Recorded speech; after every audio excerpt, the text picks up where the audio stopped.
வணக்கம். இன்றைக்கி நம்ம ஒரு பாடலை பற்றி தாங்க பார்க்க போகிறோம். இன்றைக்கி எந்த பக்கம் திரும்பினாலும் வள வந்து கலக்கிக்கிட்டு இருக்கக்கூடிய பாட்டு தான் பொன்னி நதி பார்க்கணுமே.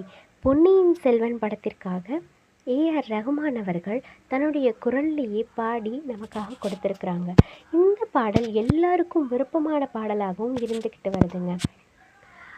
பொன்னி நதி பார்க்கணுமே ஈஆர்ஏஎஸ்எம்ஆர்ஏ பொழுதுக்குள்ள கன்னிப்பெண்கள் காணணுமே ஈஆர்ஏஎஸ்எம்ஆர்ஏ காத்த போல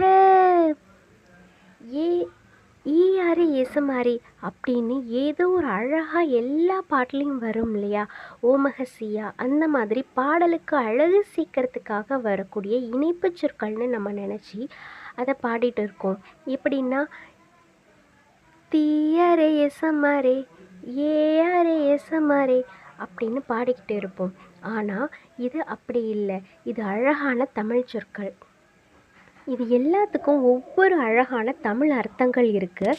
தமிழில் ஓரெழுத்து சொற்கள், ஈரெழுத்து சொற்கள் அப்படின்னு நிறைய வகையான சொற்கள்லாம் இருக்குது. அதில் ஓரெழுத்து சொற்களை கொண்டது தான் இந்த பாடல். இந்த ஈஆர்ஏஎஸ்எம்ஆர்ஏ அப்படிங்கிற வார்த்தைக்கு அர்த்தத்தை கொடுக்கக்கூடிய வார்த்தைகள். ஐ அப்படின்னா அழகு, கோ அப்படின்னா அரசன், ஆ அப்படின்னா பசு. இந்த மாதிரி ஓரெழுத்து சொற்கள், ஈரெழுத்து சொற்களுக்கு அர்த்தங்கள் நிறைய இருக்கும். அந்த மாதிரியான வரிசையில் வரக்கூடியது தான் இது.